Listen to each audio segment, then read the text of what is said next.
Termokimia merupakan cabang ilmu kimia yang mempelajari tentang perpindahan panas atau energi yang menyertai suatu reaksi kimia. Nah, pada video kali ini yang akan kita pelajari ada tiga. Yang pertama sistem dan lingkungan, kemudian yang kedua reaksi eksoterm dan endoterm, dan yang ketiga adalah jenis-jenis perubahan entalpi standar. Sistem merupakan segala sesuatu yang kita amati. Kalau dalam reaksi kimia, berarti yang merupakan sistem adalah reaktan dan produk. Contohnya, pada persamaan reaksi ini, maka zat-zat pada persamaan reaksi ini merupakan sistem. Kemudian, lingkungan merupakan segala sesuatu di luar sistem.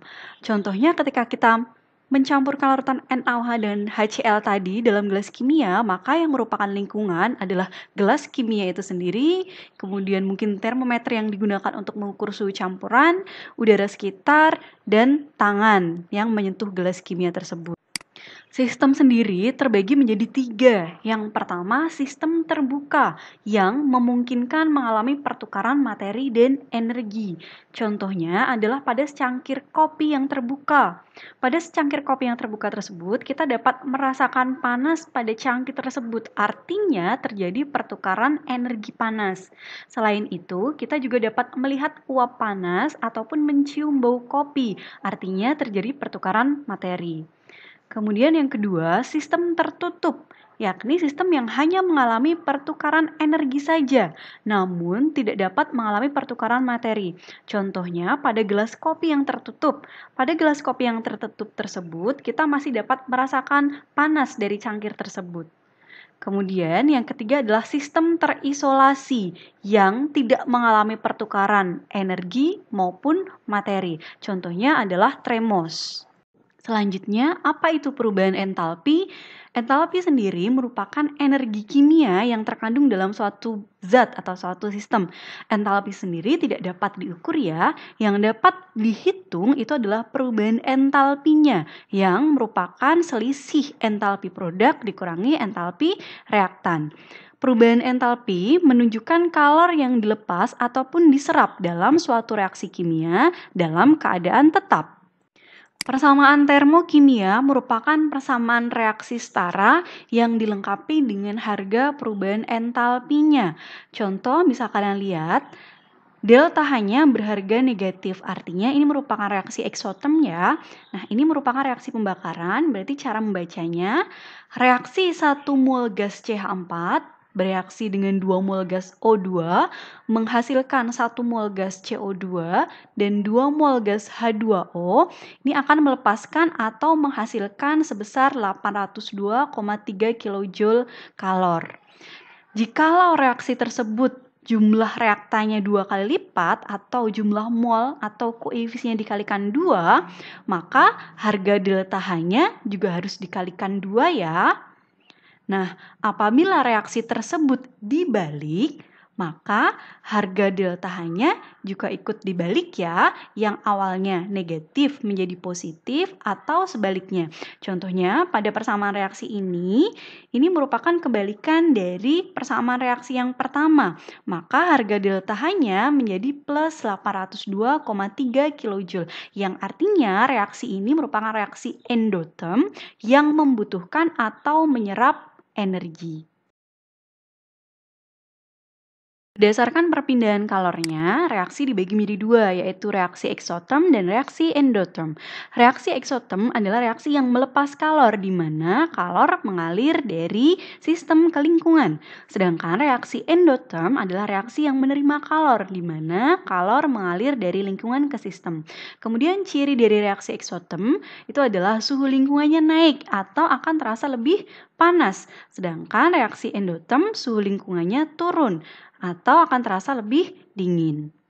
Nah, berikut adalah grafik tingkat energi untuk reaksi eksoterm. Dapat kalian lihat bahwa entalpi produk lebih kecil daripada entalpi reaktan, sehingga harga perubahan entalpi atau delta H-nya adalah negatif. Kemudian ini adalah grafik untuk reaksi endoterm. Dapat kalian lihat bahwa entalpi produk lebih besar daripada entalpi reaktan, sehingga harga perubahan entalpi atau delta H-nya berharga positif. Perubahan entalpi standar merupakan perubahan entalpi yang terjadi pada suhu 25 derajat Celcius, tekanan 1 atm pada 1 mol suatu zat. Nah, yang akan kita bahas jenis-jenis perubahan entalpi standar ini ada 3. Yang pertama, perubahan entalpi pembentukan standar atau delta HF, Standard Enthalpy Formation, yang merupakan perubahan entalpi pada pembentukan 1 mol senyawa dari unsur-unsurnya pada keadaan standar. Contoh bisa kalian lihat, entalpi pembentukan MgO. MgO itu tersusun dari unsur Mg dan O. Namun dalam keadaan standar, O itu selalu ditemukan sebagai O2. Kemudian disetarakan koefisien reaksinya, akan tetapi untuk MgO-nya tetap 1 mol ya. Atau contoh yang kedua, entalpi pembentukan gas NO. Gas NO tersusun dari unsur N dan unsur O. Namun dalam keadaan standar, N itu ditemukan sebagai gas N2, kemudian O ditemukan sebagai gas O2. Kemudian kalian setarakan persamaan reaksinya.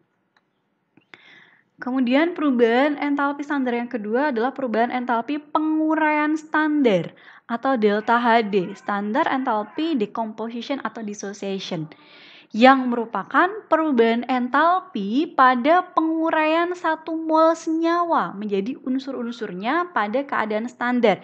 Jadi ini merupakan kebalikan dari delta HF ya.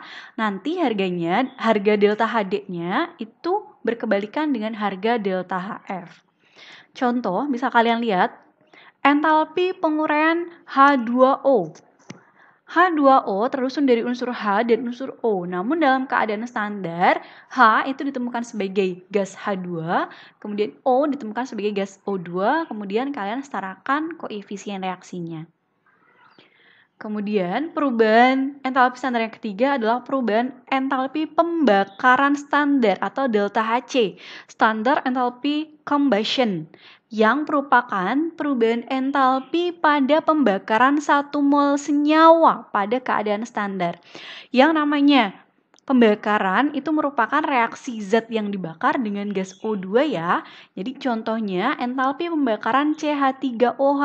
Artinya CH3OH ini direaksikan dengan O2 akan menghasilkan CO2 dan H2O. Kemudian kalian setarakan koefisien reaksinya. Akan tetapi zat yang dibakar tetap 1 mol ya. Atau contoh yang kedua, entalpi pembakaran karbon. Berarti C direaksikan dengan O2 akan menghasilkan CO2. Nah, kalian bisa lihat pada contoh yang kedua ini, pada contoh persamaan reaksi yang kedua ini, kalian bisa melihat bahwa reaksi ini juga merupakan entalpi pembentukan dari 1 mol CO2 ya.